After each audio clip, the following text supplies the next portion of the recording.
100 teaching और negative है और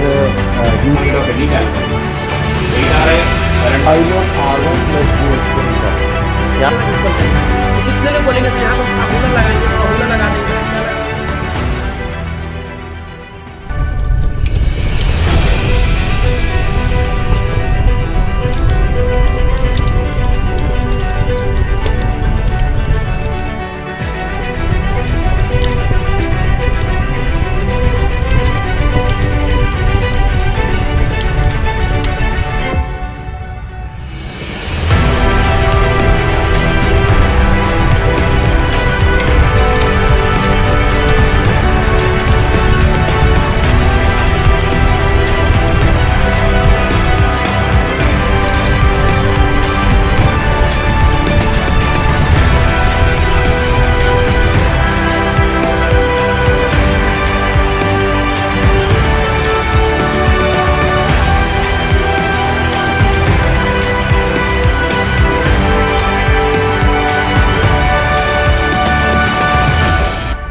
Good evening everybody, a very good evening to all of you बच्चों. We are live and we are back on the Planet Gate channel with another session of संकल्प gate 2022 batch network analysis. तो बेटा आज हम लोग क्या करने वाले हैं, आज बेसिक्स ऑफ एसी एनालिसिस को आगे कैरी फॉरवर्ड करेंगे. मैंने आपको लास्ट लेक्चर के अंदर कुछ बेसिक्स समझा दिए थे. क्या क्या बेसिक हम लोग देख चुके हैं ऑलरेडी.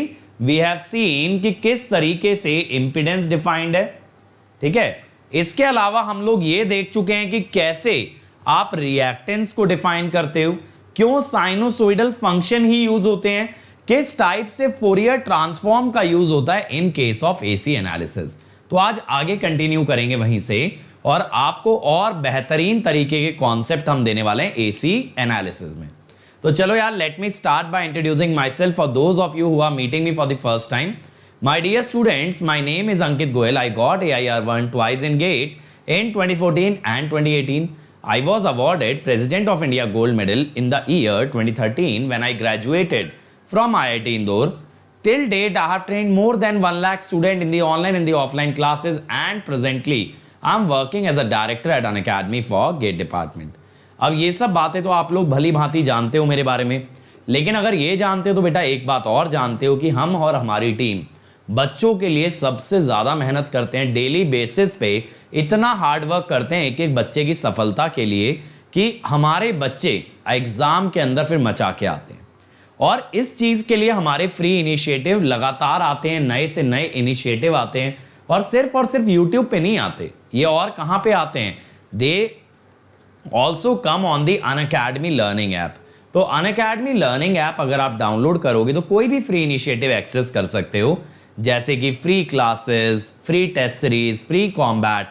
सिर्फ आपको करना क्या है, आपको ये कोड लगाना है अंकित ESE और आपको मिल जाता है 10% डिस्काउंट ऑन सब्सक्रिप्शन और फ्री क्लासेस का एक्सेस. ठीक है, तो फ्री क्लासेस में कुछ पेमेंट नहीं करना, आपका पेमेंट बस ये कोड है. अब इसके अलावा देखो, मेरी सारी स्पेशल क्लास आपको एक जगह मिलेंगी, bit.ly/Ankit ESE. यहां पे आपको सारी क्लास मिलेंगी जो मैंने आज तक ली हैं या जो मैं आगे लेने वाला हूं. और इसके अलावा आप चाहो तो आ सकते हो प्लस पे, क्योंकि प्लस पे क्या मिलेंगे, इंडिया के सभी टॉप एजुकेटर के लाइव क्लास. जैसे टॉप एजुकेटर्स की बात करें इलेक्ट्रिकल में तो we have Kejar Hafeez sir, the god of electrical. We have Ajay Gupta sir, the master of core subject. Varun sir, the legend of machine. इसी में बात करें, we have none other than Vishal Soni sir, we have Saket Verma sir, we have Vishnu sir, Siddharth sir. तो एक से एक बेहतरीन teachers हैं. और इसके अलावा अगर कॉमन सब्जेक्ट्स में बात करें, Shankar sir, Trinath Reddy sir, B V Reddy sir, we have Zahid sir, ये सारे के सारे टीचर आपको मिलते हैं. अब ये लोग आपको देते हैं कॉम्प्रिहेंसिव के साथ साथ क्रैश कोर्स. और ना सिर्फ इतना, आपको daily homework, weekly test, test series, question bank और मोस्ट इंपॉर्टेंटली आपके सारे डाउट्स का आंसर. और एक सब्सक्रिप्शन में सारी ब्रांचेस, सारे बैचेस आपको मिलते हैं. 1 year, 2 year, 3 year, foundation, placement, interview, PSU, AE, semester. और बात आ रही है अगर पीएसयू बैचेस की, तो बेटा कल से स्टार्ट हो रहे हैं प्लस पे PSU batches, HAL, HPCL, RVUNL, DFCC, IL। और जो बच्चे इससे भी ऊंची उड़ान भरते हैं, दे गो विद आइकॉनिक, जहां ये सबके साथ मिलता है पर्सनल कोच जो बनवाता है स्टडी प्लानर, टीचर्स कंडक्ट करते हैं स्टडी बूस्टर सेशन, मिलता है टेस्ट एनालिसिस, स्टडी मटेरियल, और बच्चों एक डेडिकेटेड टीम भी मिलती है जो सारे डाउट्स भी आपके आंसर करती है। अब यहाँ पे अगर अंकित ESE कोड लगा डाला तो लाइव झींगा लाला, क्योंकि आपको मिलेगा इमीडिएट 10% डिस्काउंट, साथ साथ मेरी पर्सनल गाइडेंस में तैयारी करने का मौका। ठीक है, अब YouTube पे तो सब कुछ है सर, फिर प्लस पे क्यों आए? बेटा YouTube पे कोई भी इनिशिएटिव कंटिन्यूड रखना बहुत टफ होता है, क्योंकि बच्चे सपोर्ट नहीं करते हैं, बच्चे रेगुलर नहीं होते हैं, कंसिस्टेंट नहीं होते, तो हमारे इनिशिएटिव्स शट डाउन हो जाते हैं। ठीक है, अब इसके अलावा लेकिन अगर आप प्लस पे आते हो तो वहां आपको कंसिस्टेंट एफर्ट दिखेगा, डेली फिक्स टाइमिंग पे क्लास लगेगी, 2 सब्जेक्ट पैरेलल चलेंगे, उसके बाद ही नए सब्जेक्ट स्टार्ट होंगे, तो सारी चीजें स्ट्रक्चर्ड वे में होंगी और एक कंप्लीट पैकेज मिलेगा जिसमें study material, test series, doubts, हर चीज को टैकल किया जाएगा। और सीरियस बच्चों के बीच में आप तैयारी करोगे, तो जब आप कॉम्पिटिटर्स के बीच में बैठते हो, आप अच्छे बच्चों के बीच में तैयारी करते हो, तो आपकी परफॉर्मेंस ऑटोमेटिकली इंप्रूव होती है। अब ये लेटेस्ट बैच है बेटा जो गेट का हमारा स्टार्ट हुआ है 28 अप्रैल से, और जैसा मैंने बताया 5th में यानी कि कल से स्टार्ट हो रहे हैं पीएसयू बैचेस। तो जिस किसी को पीएसयू की तैयारी करनी है, अपकमिंग एग्जाम में जॉब लेनी है, तो वो लोग प्लस पे ज्वाइन कर सकते हैं आज ही। और देखो 9 मई को होगा स्कॉलरशिप टेस्ट, संडे को 11 बजे, तो ये टाइम स्लॉट अपना फ्री रखना भाई। 60 मिनट का टेस्ट होगा जिसमें इलेक्ट्रिकल या ईसी जो भी आपकी ब्रांच है उसका फुल सिलेबस आएगा, और टॉप 3 विनर को मिलेगा 100% का स्कॉलरशिप। तो आप इसके अंदर एनरोल कर लेंगे using the code Ankit ESE। और अंकित ESE के साथ 1 ईयर फीस विल बी 27,225 बेटा, 18 मंथ 34,650, 2 ईयर 39,600। आइकॉनिक के लिए जाओगे with Ankit ESE, 1 year fees 45,225, 2 year 66,600। चल ठीक है, तो ये सारी चीजें हमें मालूम चल गई। Let's get started. तो पहले एक बार रिकैप कर लें भाई, क्विक रिकैप कर लें बेटा। सारी बैचेस शुरू नहीं हुई हैं, बैचेस रेगुलरली आती रहती हैं, आप ज्वाइन कर सकते हो। कल से पीएसयू बैचेस आ रहे हैं। एक बार क्विक रिकैप कर लेते हैं चीजों को लेके, है ना, क्या क्या हमने कवर किया। देखो कल सबसे पहले मैंने आपको बताया वाई साइनोसॉइड, इसका आंसर मैंने दिया था आइगन फंक्शन, आपको समझाया था। देन फ्रीक्वेंसी डोमेन का मैंने आपको मीनिंग समझाया था। ठीक है, फिर हमने देखा था लैपलास एंड फोरियर ट्रांसफॉर्म। ठीक है, मैंने आपको बताया था ना एसी एनालिसिस में फोरियर ट्रांसफॉर्म का यूज करते हैं क्योंकि लैपलास नहीं चलता है। इसके अलावा मैंने आपको बताया था कॉन्सेप्ट ऑफ इंपीडेंस, जिसके अंदर हमने ये देखा था ZR is R, ZL is J omega L and ZC is 1 by J omega C। और इसके अलावा मैंने आपको एक कॉन्सेप्ट बताया था रिएक्टेंस का, जो मैंने बोला था सिर्फ L और C के लिए डिफाइंड है, तो XL था ओमेगा L, मैंने बताया था ना ये रियल नंबर होते हैं, और XC होता है 1 by ओमेगा C। ये सारी चीजें मैंने बताई थी। और मैंने आपको ये भी बताया था इंपीडेंस का रियल पार्ट रेजिस्टेंस कहलाता है और इमेजिनरी पार्ट रिएक्टेंस कहलाता है। तो बेटा यहां पे जो इंपीडेंस होती है, it is a complex quantity which has a real as well as a imaginary part. तो आज आगे कंटिन्यू करेंगे यार। ठीक है, आज का लेक्चर भी आपके लिए बहुत इंटरेस्टिंग होने वाला है, बहुत इंटरेस्टिंग होने वाला है। तो सबसे पहले आज मैं बात करूंगा आप लोगों से एडमिटेंस की। किसके बारे में बात करूंगा? एडमिटेंस के बारे में। अब देखो जैसे रेजिस्टेंस क्या होता है, रेजिस्टेंस होता है opposition to the flow of current, ऐसे ही कंडक्टेंस क्या होता है, allowance to the flow of current. Same way में इंपीडेंस क्या है, opposition to the flow of AC current. Same way में एडमिटेंस क्या है, allowance to the flow of AC current. जैसे रेजिस्टेंस का रेसिप्रोकल कंडक्टेंस होता है G = 1 by R ऐसे ही y equal to 1/z is called as admittance. तो एक पॉइंट यही लिखना, just like conductance represents the allowance to the flow of current, just like conductance represents the allowance to the flow of current. Similarly admittance represents the allowance to the flow of AC current. Similarly, admittance represents the allowance to the flow of AC current. Next point, just like conductance is a reciprocal, just like conductance is the reciprocal of resistance, just like conductance is the reciprocal of resistance, admittance is the reciprocal of impedance. Admittance is the reciprocal of impedance. बात समझ में आई ना बात? जो चीजें मैंने बोली वो मैंने आपको लिखवा भी दी हैं। तो एडमिटेंस लिखी जाती है y विच इज 1/z और इसकी यूनिट होती है मो और सीमेंस। ठीक है, ये होती है। अब यहां पे रेजिस्टेंस की एडमिटेंस होती है 1/r मो, इंडक्टर की होती है 1/j⍵L, कैपेसिटेंस की होती है j⍵c। ठीक है, j⍵c। बात क्लियर हो गई? तो यहां पे आपको एडमिटेंस डिफाइन हो गई, that is R, L and C, 1/r 1/j⍵L and j⍵c। ये बात क्लियर हो गई? ये बात क्लियर हो गई भाई? सभी लोगों को जल्दी से बताएंगे एक बार कि सब लोगों को इतना क्लियर है ना एडमिटेंस क्या होता है। अब ऐसे ही देखो, मैंने कल क्या बताया था कि रेजिस्टेंस के लिए तो रेजिस्टेंस डिफाइंड है। देखो ऐसा सोचो, इंपीडेंस तो R, L और C सबके लिए है, लेकिन रेजिस्टेंस के पास एक एडिशनल टर्म है रेजिस्टेंस। तो इंडक्टेंस और कैपेसिटेंस के लिए क्या डिफाइन किया बराबरी पे लाने के लिए? रिएक्टेंस। ऐसे ही एडमिटेंस तो तीनों के लिए डिफाइंड है, लेकिन रेजिस्टेंस के पास एक एक्स्ट्रा टर्म है कंडक्टेंस। अब भैया कहीं ना कहीं तो बराबरी पे लाना पड़ेगा, किसे? L और C को।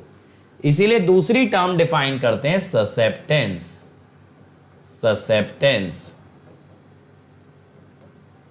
ठीक है, ये इसका रिप्रेजेंटेशन होता है B।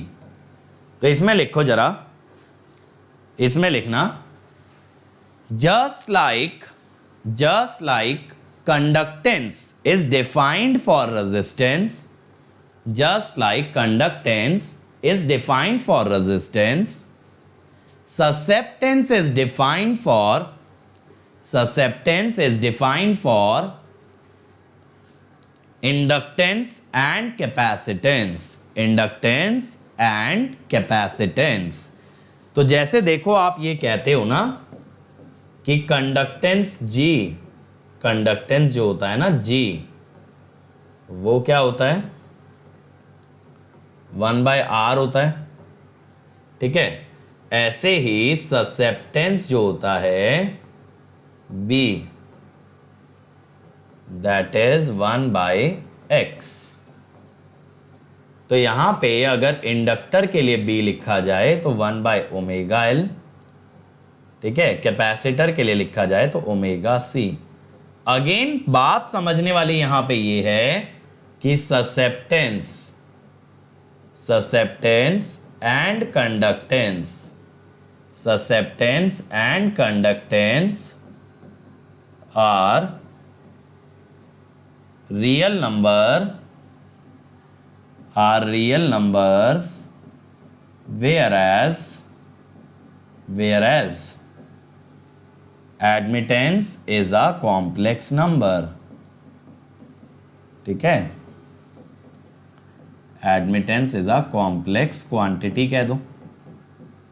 ठीक है, तो एडमिटेंस जो लिखी जाती है ना मेरे भाई, वो कैसे लिखी जाती है, y is equal to G plus j B, यानी ये जो g है that is real part of admittance और जो b है that is imaginary part of admittance. ठीक है, तो जैसे इंपिडेंस के रियल पार्ट को रेजिस्टेंस कहा, इमेजिनरी पार्ट को रिएक्टेंस, ऐसे ही एडमिटेंस के रियल पार्ट को कहा कंडक्टेंस और इमेजिनरी पार्ट को क्या कहा, ससेप्टेंस। तो आप ये भी कह सकते हो ना, रिएक्टेंस एक तरह से क्या है, reactance is the opposition to the flow of AC current in inductance and capacitance. Reactance सिर्फ एल और सी के लिए डिफाइंड है, ऐसे susceptance is the allowance to the flow of AC current in inductance and capacitance. ठीक है, जैसे conductance ये बताता है कि एक रेजिस्टेंस से कितना करंट जा सकता है, ऐसे ही ससेप्टेंस ये बताएगा एक इंडक्टर और एक कैपेसिटर एसी करंट को कितना इजीली अलाउ करते हैं पास करने के लिए। तो ये वाला एक पॉइंट लिख लो भले ही, ससेप्टेंस रिप्रेजेंट्स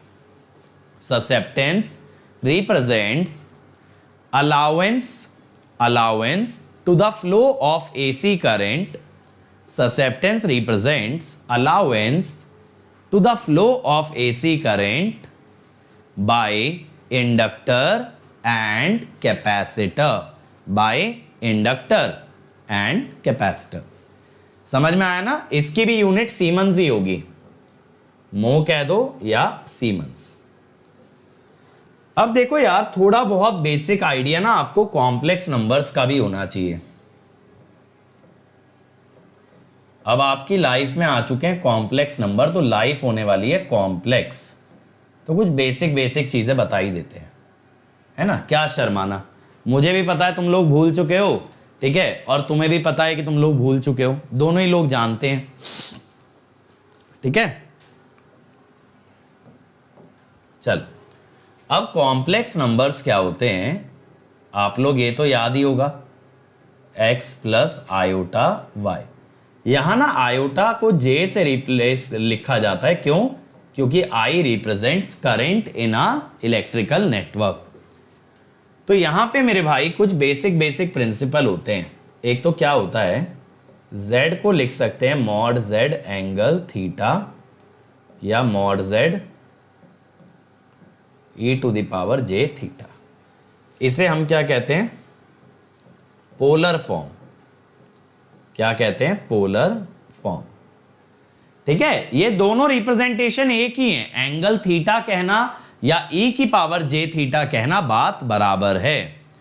तो यहां पे मॉड z क्या होता है भाई आपका, मॉड z होता है x square plus Y square root में, और थीटा कहलाता है आर्ग्यूमेंट ऑफ z। अब सर ये आर्ग्यूमेंट क्या चीज है, आर्ग्यूमेंट वो नहीं है जो आप लोग करते रहते हो इधर उधर। आर्ग्यूमेंट का मतलब एंगल होता है। देखो हम लोग ना एक 2 डायमेंशनल प्लेन बनाते हैं, जिसे आप कह सकते हो z प्लेन, कॉम्प्लेक्स प्लेन, ठीक है, और क्या कह सकते हो, आर्गन प्लेन। ये एक प्लेन है 2 डायमेंशन, कॉम्प्लेक्स नंबर्स के लिए डिफाइंड है।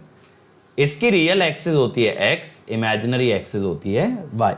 ठीक है, x एक्सिस माने x, y एक्सिस माने y, तो रियल और इमेजिनरी। अब देखो अगर कोई कॉम्प्लेक्स नंबर ना यहां पे लाई करे x, y, आप इसी को लिखते हो x प्लस आयोटा y। ठीक है, कुछ फर्क नहीं है, x plus iota y is nothing but x, y। समझ रहे हो? तो यहां पे एंगल कैसे डिफाइंड होता है ना इसका, थीटा।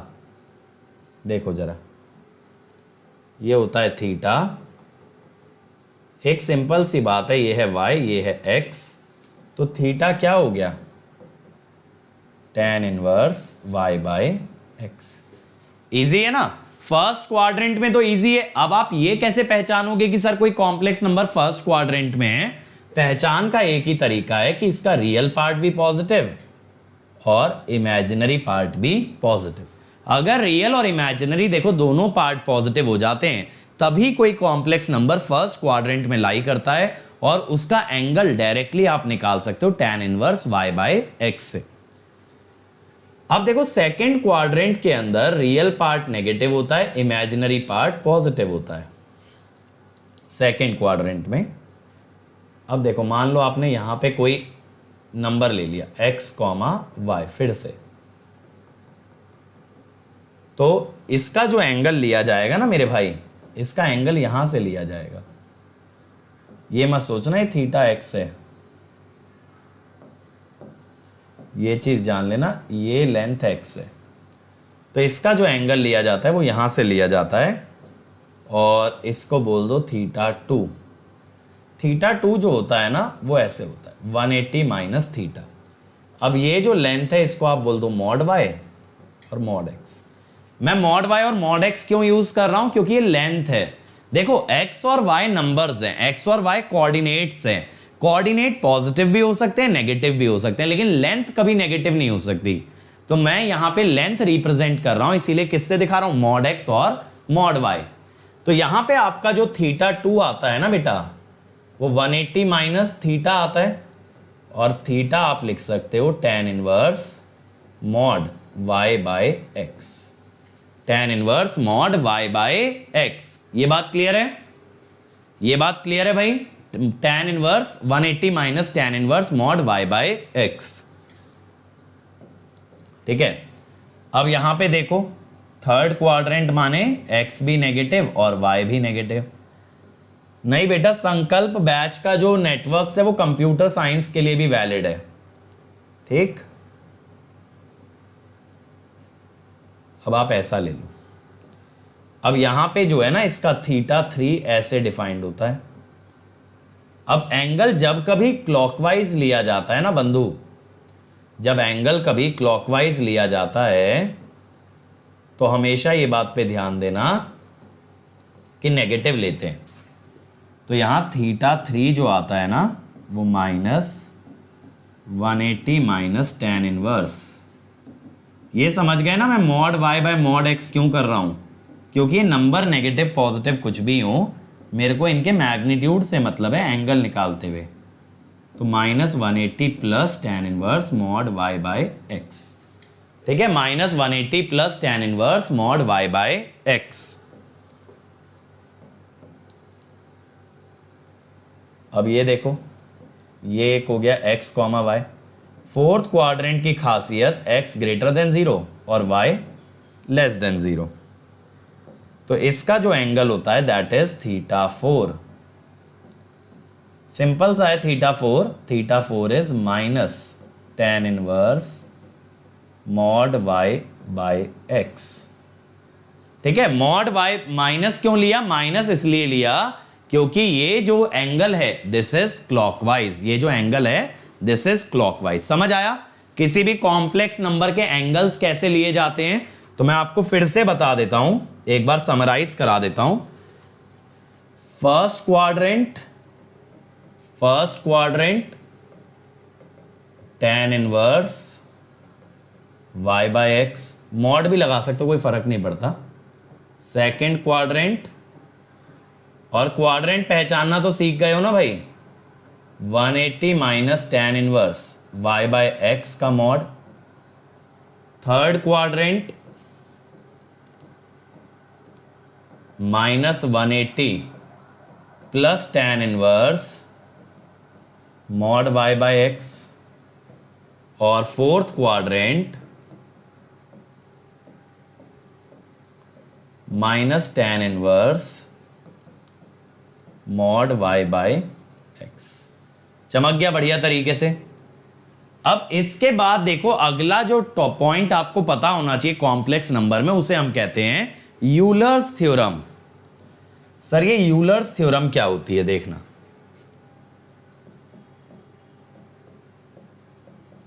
बहुत इंपॉर्टेंट थ्योरम है ये।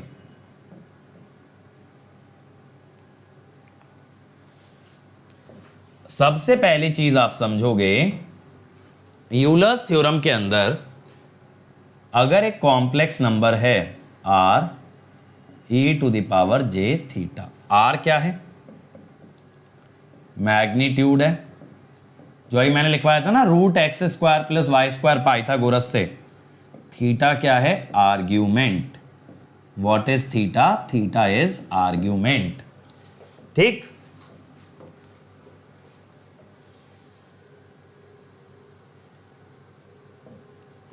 अब यहां पे क्या होता है कि अगर आप z की पावर n रेज कर दो तो ये बनता है r e to the power j theta की पावर n।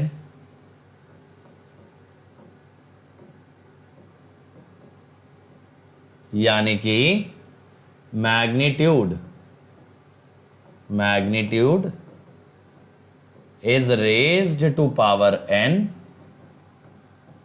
मैग्नीट्यूड पे तो देखो पावर n चढ़ गई, ठीक है। Argument gets multiplied by n। Argument gets multiplied by n, ठीक है। अब अगला पॉइंट देखना। अगला पॉइंट अगर आप देखो, z है मान लो r e to the power j theta. अगर आप 1/z लोगे, 1/r e to the power j theta, 1/r e to the power minus j theta, यानी मैग्नीट्यूड बिकम्स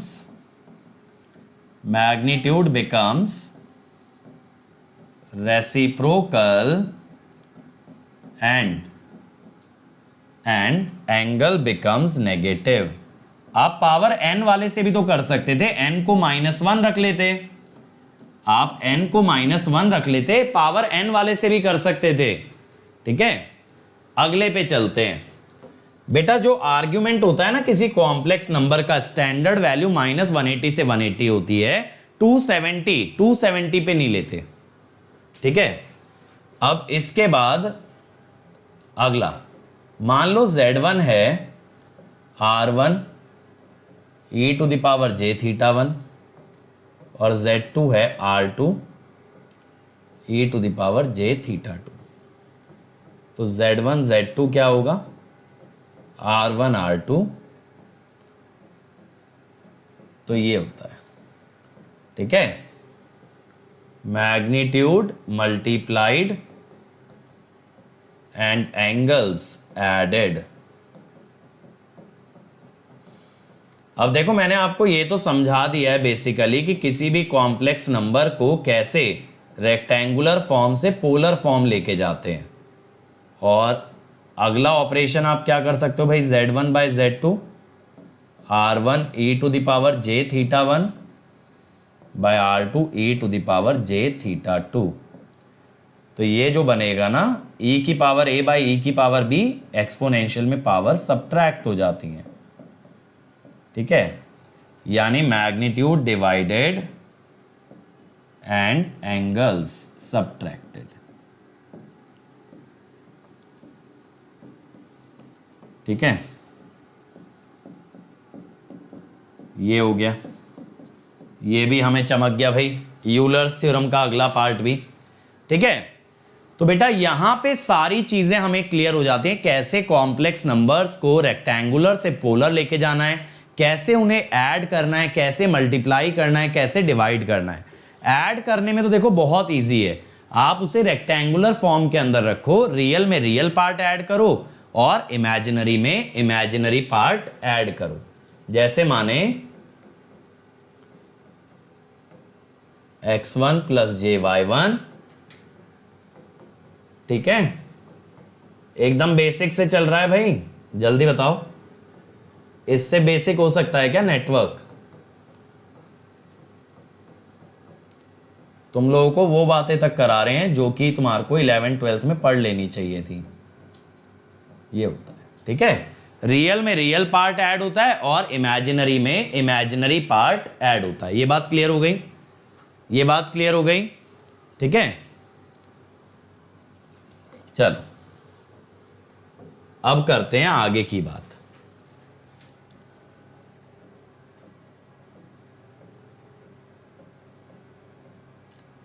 अब आते हैं सबसे ट्रेंडी टर्म पे, दैट इज फेजर, ठीक है। तो बेटा अब ये फेजर टर्म आप लोग इतना सुन चुके हो, इतनी बार जान चुके हो फेजर, तो सबसे पहले आप लोग मुझे चैट में लिख के ये बता दो कि आप लोग फेजर से क्या समझते हो। What do you understand by the term when you hear the term phasor? When you hear the term phasor. और बेटा देखो ये चीज आप लोगों को थोड़ा सा स्प्रेड भी करना चाहिए कि हम लोग नेटवर्क एकदम बेसिक से कर रहे हैं। प्लेलिस्ट शेयर करके बताओ बच्चों को कि एकदम जीरो लेवल से नेटवर्क कवर किया। और मैं कह रहा हूं आप कहीं भी किसी भी चैनल पे कोई भी प्लेलिस्ट देख लेना, अगर नेटवर्क आपको इतना बेसिक से मिल जाए, पॉसिबल ही नहीं है। इतना बेसिक से नेटवर्क कहीं कवर नहीं किया जाता है, ठीक है।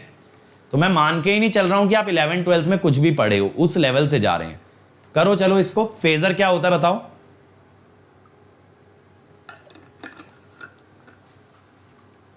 जल्दी से बोलो। देखो फेजर को बहुत सारे लोग कहते हैं कि phasor is a rotating vector.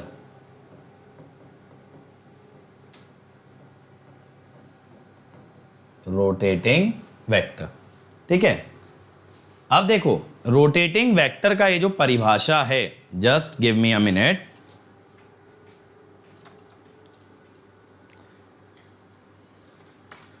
जैसे देखो यार, ये मेरे पास एक ईयरफोन का सेट है अपना। ये मान लो कि ये जो इसका टिप है ना, ये जो इसका टिप है, इसके पोजीशन वेक्टर की मैं बात कर रहा हूं। अब इसको अगर मैं ऐसे ऐसे गोल गोल घुमाने लगूं, जस्ट अ मिनट। अब इसको देखो, मैं ऐसे गोल गोल अगर घुमाने लगूं तो क्या ये जो इसका पोजीशन वेक्टर है ये फेजर बन गया? क्या ये फेजर बन गया? ये फेजर नहीं बनेगा, ये फेजर नहीं बनेगा। इसीलिए ये जो टर्म है ना रोटेटिंग वेक्टर, बहुत कॉलेजों में बहुत सारे टीचर बोलते हैं phasor is a rotating vector. This is bullshit, this is absolutely wrong. Rotating vector नहीं होता। पहली बात आप लोग ये चीज ध्यान रखेंगे, फेजर का मतलब ये होता है कि phasor is a graphical representation of alternating या sinusoidal quantity, not actually alternating, sinusoidal quantity. क्या होता है? साइनोसोइडल क्वांटिटीज को एनालाइज करने के लिए या उन पे कोई भी ऑपरेशन परफॉर्म करने के लिए we have the laws of trigonometry, है ना। ट्रिग्नोमेट्री होता है। अब आप एक चीज समझते हो कि ट्रिग्नोमेट्री के जो लॉज हैं वो डिफिकल्ट होते हैं, ये तो सब लोग जानते हैं बहुत अच्छे से। ट्रिग्नोमेट्री से कोई भी चीज को सॉल्व करना is not an easy task. इसीलिए फेजर का कॉन्सेप्ट आता है। इसीलिए किसका कॉन्सेप्ट आता है? फेजर का कॉन्सेप्ट आता है, जहां पे हम ये कहते हैं कि क्या साइनोसोइडल फंक्शंस पे ऑपरेशन करने का कोई और तरीका हो सकता है? बिल्कुल हो सकता है। That is a phasor, that is a phasor. तो फेजर में ऐसी क्या बात है? देखो फेजर क्या करता है कि जो आपकी साइनोसोइडल क्वांटिटीज होती हैं, जैसे साइन, कोसाइन, इनको एक वेक्टर की तरह दिखाता है। क्या दिखाता है? एक वेक्टर की तरह दिखाता है। अगर इनको एज अ वेक्टर हमने शो किया तो हम यहां पे वेक्टर के लिए जितने भी लॉज पढ़ते हैं, जैसे पैरेललोग्राम लॉ, ट्रायंगल रूल, वो सारे के सारे रूल हमारे फेजर्स में भी वैलिड हो जाएंगे। तो एक बार ये वाला पॉइंट लिखना, a phasor is not a rotating vector, a phasor is not a rotating vector,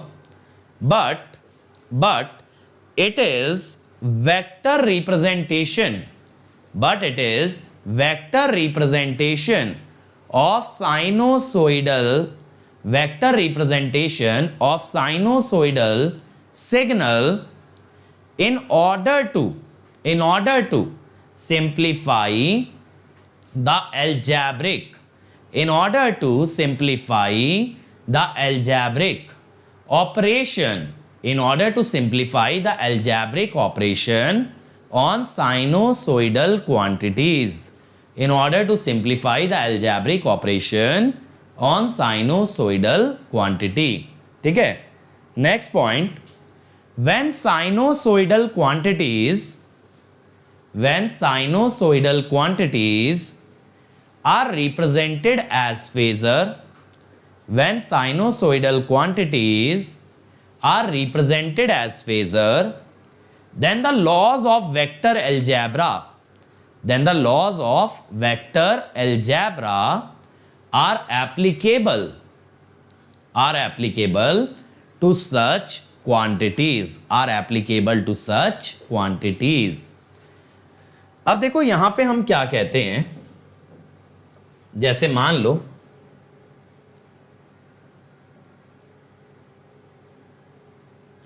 कि आपने ना एक ऐसा प्लेन लिया।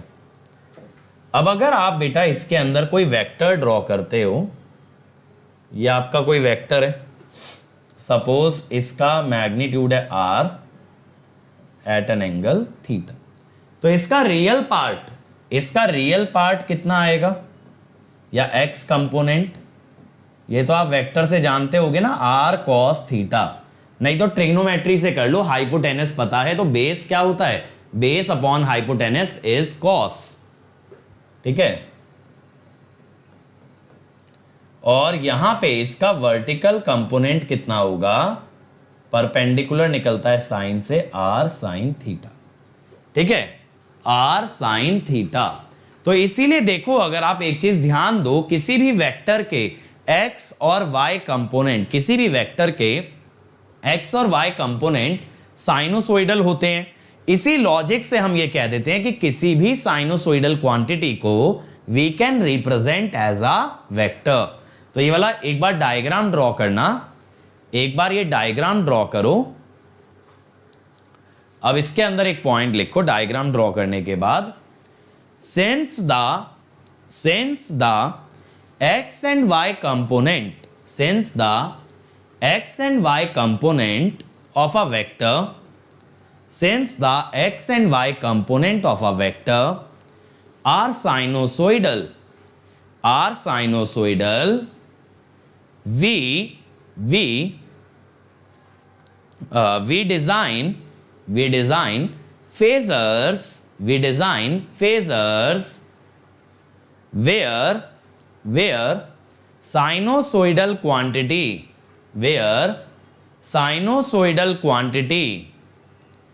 are represented as phasors, as vector, where sinusoidal quantity are represented as vectors, क्योंकि वेक्टर के कंपोनेंट साइनोसोइडल हैं, इसी कारणवश साइनोसोइडल क्वांटिटीज को किससे रिप्लेस किया गया, वेक्टर से। और फायदा क्या हुआ कि वेक्टर के लॉ सारे किस में लग जाएंगे, साइनोसोइडल में। अब यहां पे देखो क्या होता है कि मान लो एक सिग्नल है RT, ये है A साइन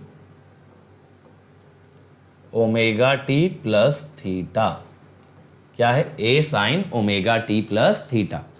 एक्चुअल में इसका जो एंगल है, इसका देखो जो मैग्नीट्यूड है, मैग्नीट्यूड और amplitude,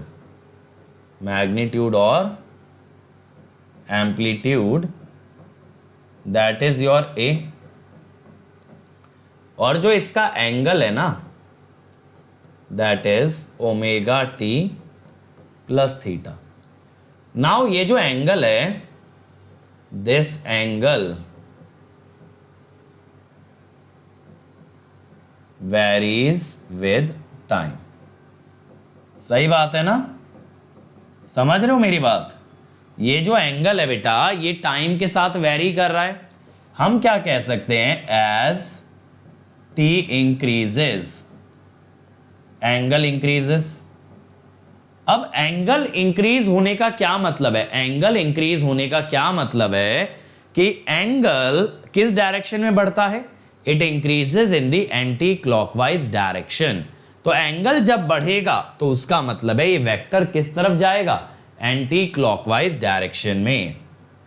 so angle increases implies vector rotates in anti-clockwise direction। अब यार किसी की भी रोटेशन स्पीड अगर निकालनी है, किसी की भी रोटेशन स्पीड अगर निकालनी है, तो रोटेशन या एंगुलर स्पीड कैसे निकालते हो, एंगुलर स्पीड कैसे निकालते हो, d by d t of angle, तो it will be omega, it will be omega. समझ में आया? It will be your omega.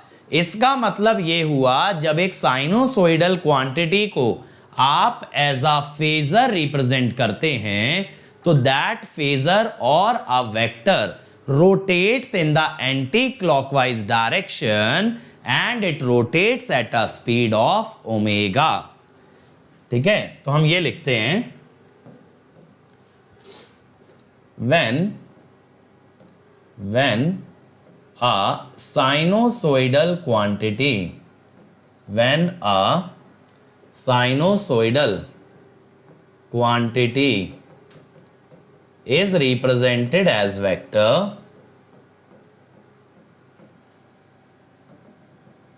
is represented as vector, it rotates anti-clockwise at a speed omega. ठीक है, ये भी ध्यान रखना, एंटी क्लॉकवाइज रोटेशन होता है, एंटी क्लॉकवाइज रोटेशन होता है। अब निकिता ने एक बहुत ही अच्छा क्वेश्चन पूछा कि सर ये फेजर और वेक्टर में क्या फर्क है? सर ये फेजर और वेक्टर में क्या फर्क है? चलो तो इस पे भी बात करते हैं हम लोग। ठीक है, आ रहा हूं मैं, हर एक चीज आपको एकदम बेसिक से ही पढ़ाऊंगा। ठीक है, ऐसा बिल्कुल भी मत सोचना कि कोई भी पॉइंट हम ऐसा छोड़ेंगे which we will not touch, ऐसा बिल्कुल भी नहीं होने वाला। अब देखो यार, पहले समझ लेते हैं वेक्टर क्या होते हैं। Vectors are quantities, vectors are quantities that have both magnitude and direction। सही है, ये तो बच्चा बच्चा जानता है, ये तो तुम कितने भी नालायकी से किए होंगे ना 11वीं 12वीं, तो भी ये बात तो जानते ही होंगे। अब ऐसे सोचो, मान लो अगर मैं तुमसे ये कहता हूं कि ये दो जो मेरे हाथ में डिवाइसेस हैं इनके बीच का एंगल बताओ, बहुत इजीली सब लोग बोल दोगे कि सर इसके बीच का एंगल है 90 डिग्री। ठीक है, इसके बीच का कितना एंगल है? 90 डिग्री।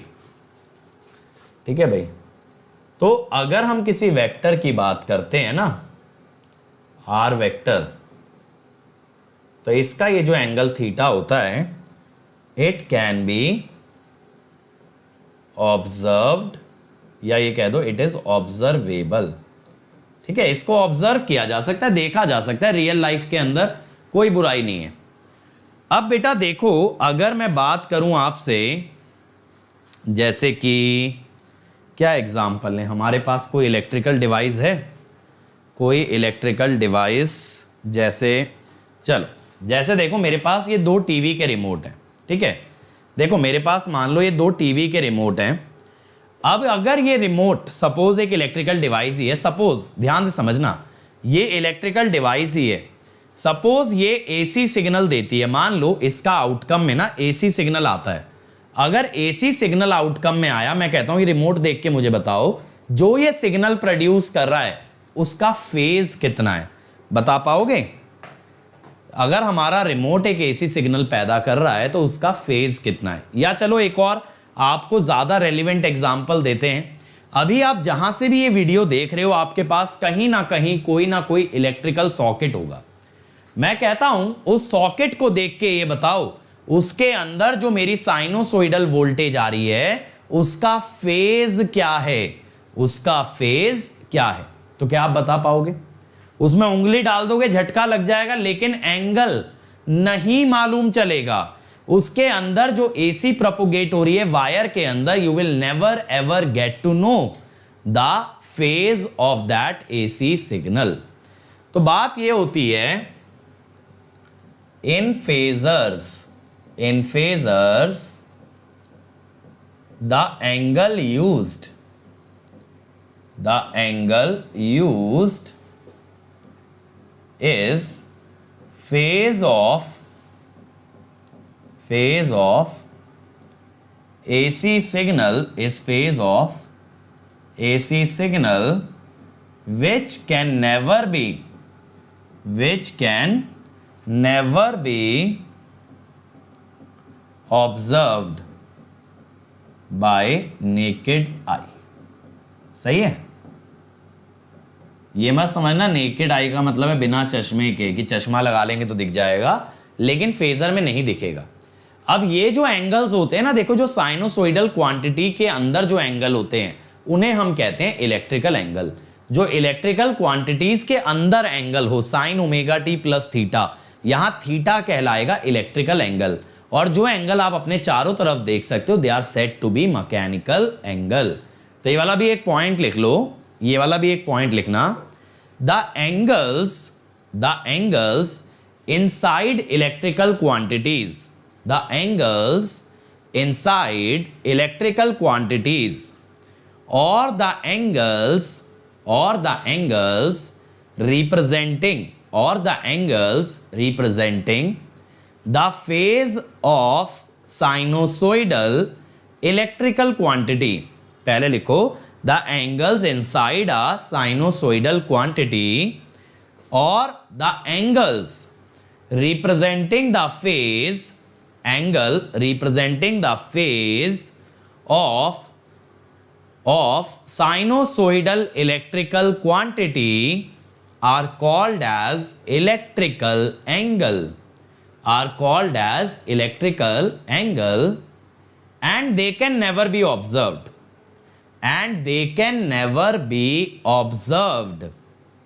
अगला point, the angles that can be measured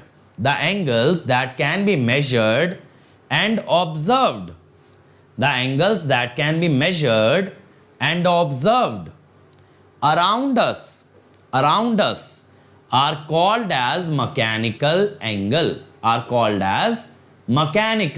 angle. So तीसरा पॉइंट बना के लिखो, so vectors are based on mechanical angle, whereas the phasors are based on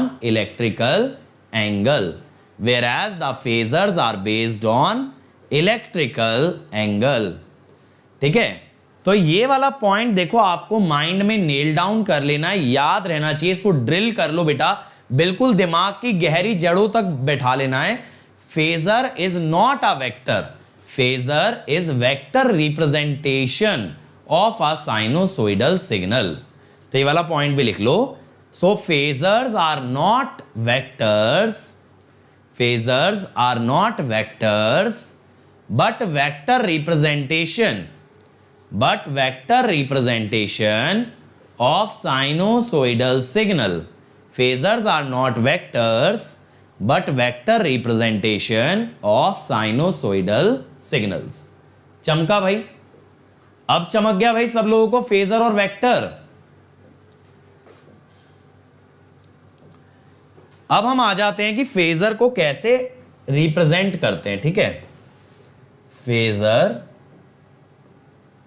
representation, ठीक है, फेजर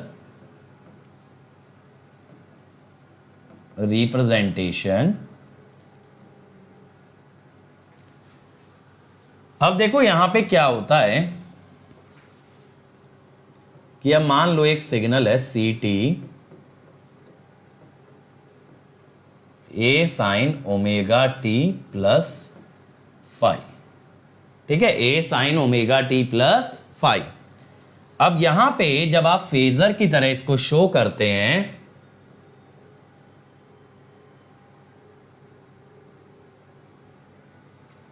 तो मेरे बच्चों आप इसको शो कैसे करते हो ना, एज अ वेक्टर ही दिखाते हो। तो ये होता है ए, यानी इसकी लेंथ, और ये एंगल लेते हैं फाई। अब ये अंडरस्टूड होता है, यहां पे देखो, यहां ओमेगा नहीं दिखाते, यहां ये अंडरस्टूड होता है कि ये जो फेजर है ना, ये ओमेगा स्पीड से एंटी क्लॉकवाइज रोटेट कर रहा है। We do not show omega but it is understood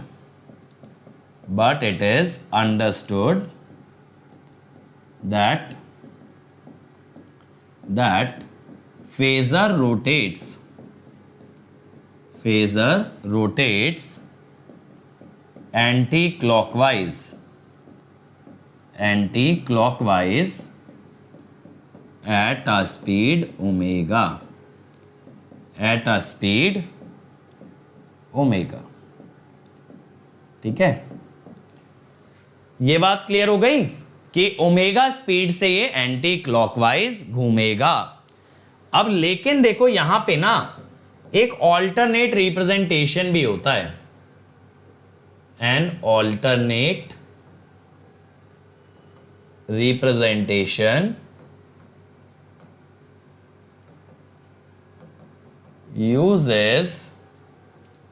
uses RMS value of sinusoid as magnitude of vector। ठीक है, वेक्टर का मैग्नीट्यूड क्या लेगा? RMS वैल्यू के बराबर। तो यहां पे क्या होता है बेटा,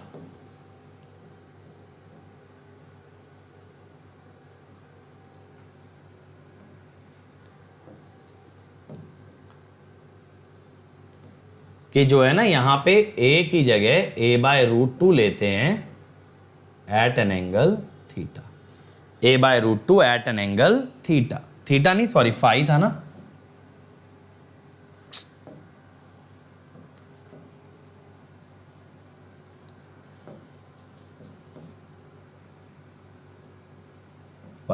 ठीक है, ये भी एक तरीका है, ये भी एक तरीका है। तो आप यहां पे पीक वैल्यू का भी यूज कर सकते हो या आरएमएस का भी यूज कर सकते हो। और अगर कभी कंफ्यूज हो जाओ दोनों में से कौन सा है, then this one is more standard, ये ज्यादा स्टैंडर्ड है।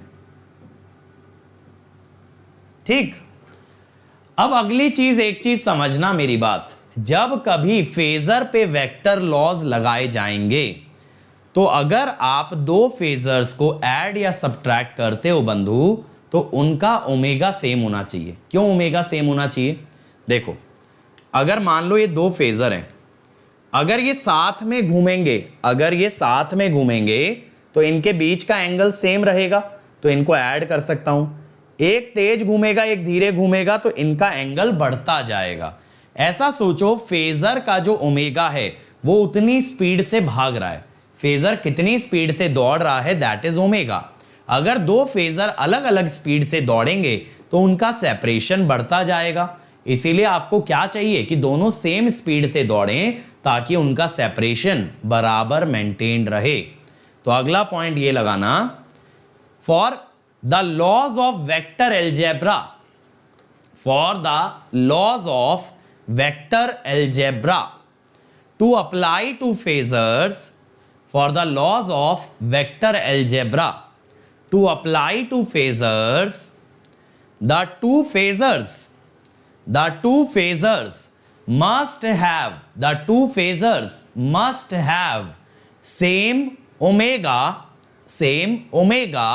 or same frequency,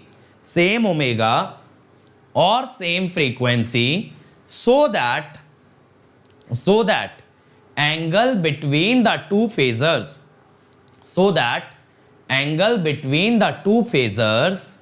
remains constant। ये बात समझ में आई?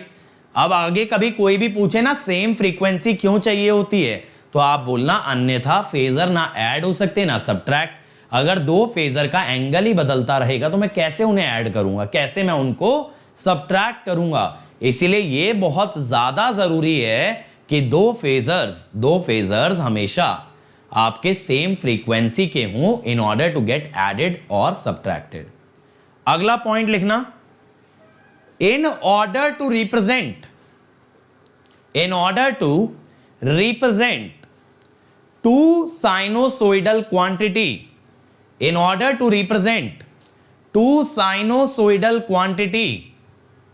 as phasor in order to represent two sinusoidal quantity as phasor on same axis, they must either be both sine or both cosine। ठीक है प्रेम बेटा, लेक्चर नंबर 40 देखो। अब देखो मैं क्या बोल रहा हूं, मैं ये बोल रहा हूं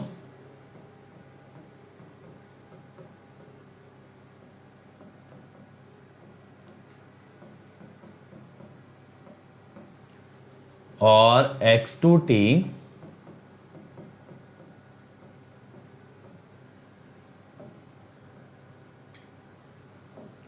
तो देखो, अगर मान लो एक साइन में है एक कॉस में है, तो आप क्या करोगे, बिफोर ड्रॉइंग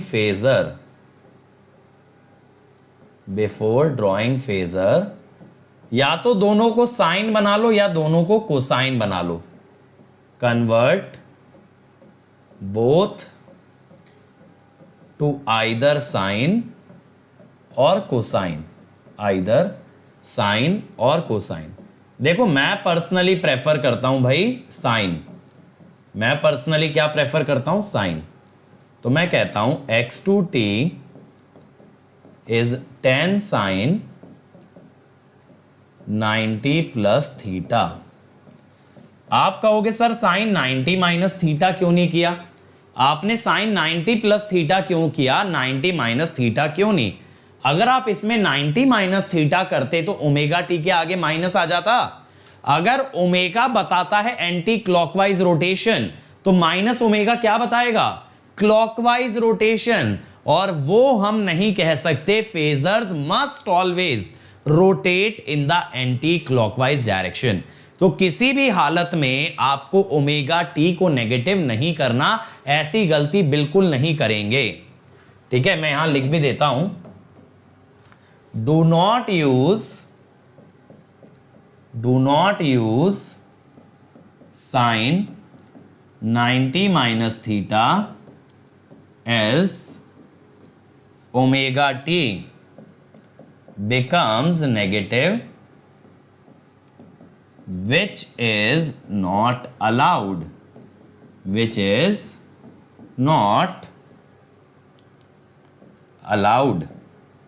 सही है, ये बिल्कुल भी परमिटेड नहीं है।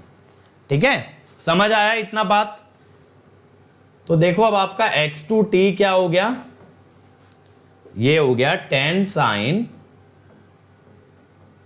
Omega t plus 110 degree. अब देखो अगर हमें इसे फेजर की तरह शो करना है,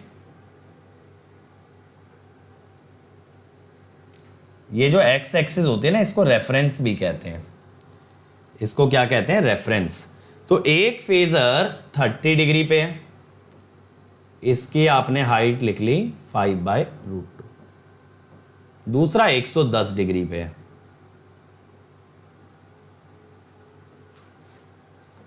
(10/√2) इट इज एट 110 डिग्री। समझ में आया कैसे बनाना है फेजर। तो यहां पे आपको क्या करना है, पहले दोनों को साइन या कोसाइन में कन्वर्ट करना है। दूसरी चीज क्या मेक श्योर करनी है कि दोनों की फ्रीक्वेंसी सेम रहे।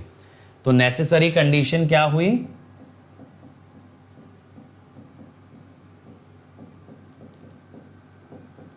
नेसेसरी कंडीशन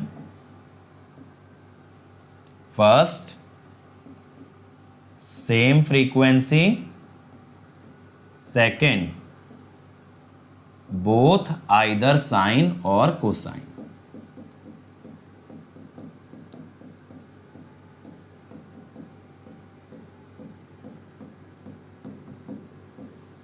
ठीक है, ये हमारी नेसेसरी कंडीशन होती है, ये हमारी नेसेसरी कंडीशन होती है whenever we want to draw the phasor. ठीक है, ये बात क्लियर हो गई। अब इसके बाद देखो एक इंपॉर्टेंट रूल जो कि आपको फेजर्स में भी काम देगा। That is called as your parallelogram law. ठीक है,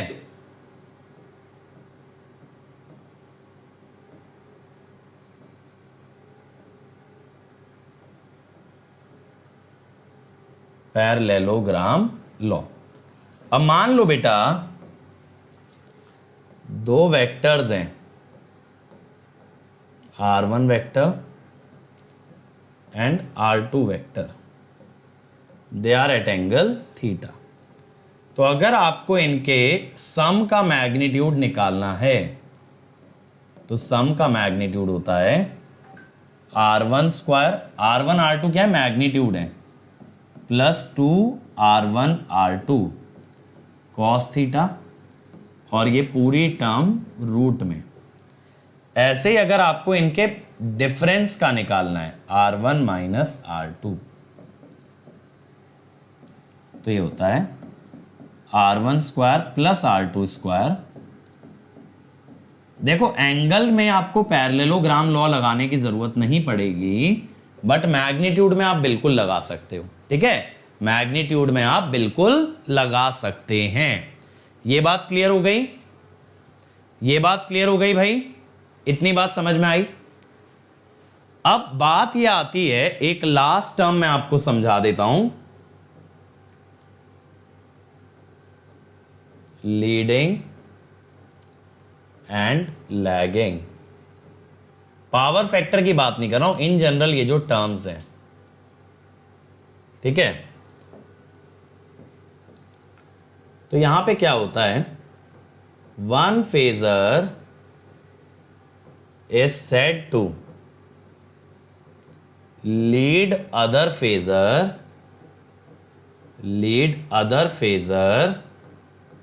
if it has more phase angle। ठीक है, अगर इसका फेज एंगल ज्यादा होगा ना तो ये लीड कहलाएगा। ठीक है, one phasor is said to lag other phasor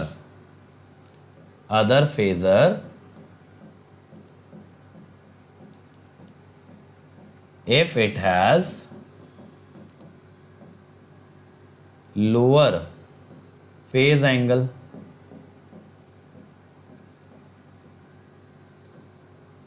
ठीक है, यानी जिसका एंगल ज्यादा है जो आगे है वो लीड कर रहा है, जिसका एंगल कम है जो पीछे है वो लैग कर रहा है। जैसे अब देखो यहां पे R1 R2, तो यहां पे आप ये कह सकते हो R1 लीड्स R2। इसका एंगल ज्यादा है, एंटी क्लॉकवाइज देखो इसका एंगल ज्यादा है, तो आप ये कह सकते हो R1 lies anti clockwise with respect to R2, therefore R1 leads R2। क्योंकि एंगल तो एंटी क्लॉकवाइज ही लेते हो ना, एंगल बढ़ता किस दिशा में है, एंटी क्लॉकवाइज। तो जो फेजर दूसरे के रेस्पेक्ट में एंटी क्लॉकवाइज लाई करे that is said to be leading. ठीक है, और इसी को आप उल्टा करके ऐसे भी लिख सकते हो R2 lags R1,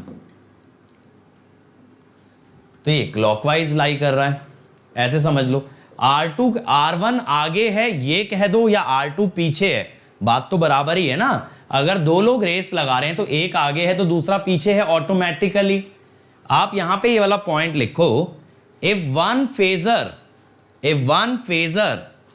lies in anti-clockwise direction, if one phasor lies in anti-clockwise direction with respect to the other phasor, lies in anti-clockwise direction with respect to the other phasor, it is said to lead,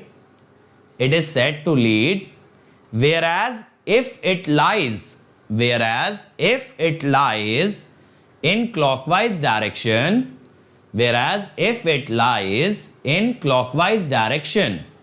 it is said to lag, ठीक।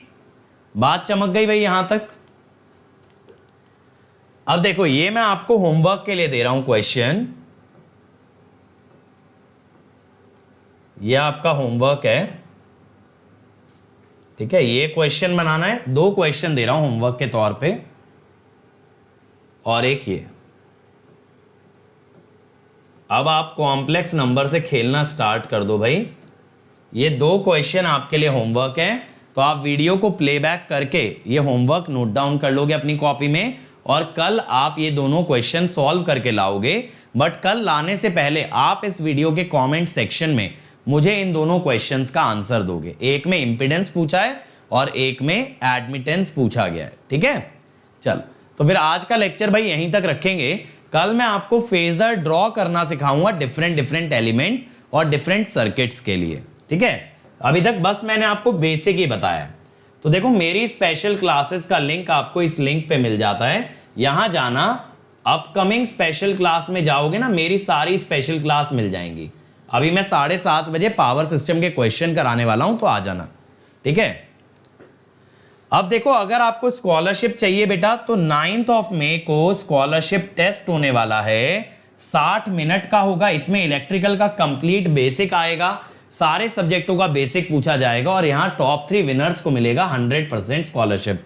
तो इसमें enrol कर लेंगे simply by using the code Ankit ESC। इसके अलावा Ankit ESC से 1 year fees will be 27,225, 18 month 34,650, और बेटा 2 ईयर 39,600, ठीक है।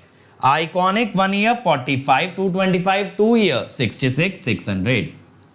और ये मेरा अनअकैडमी प्रोफाइल है, वेयर यू कैन फॉलो मी।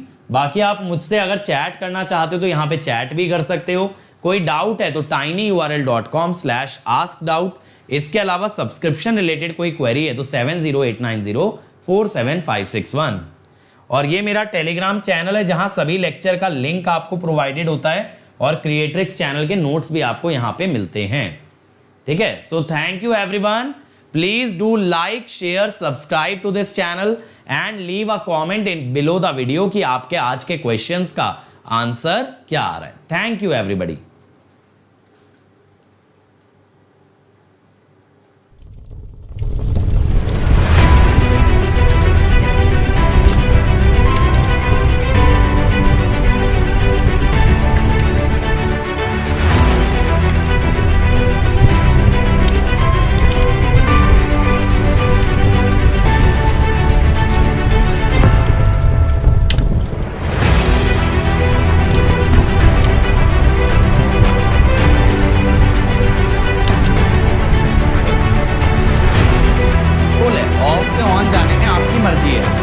अगर T फॉर नेगेटिव है और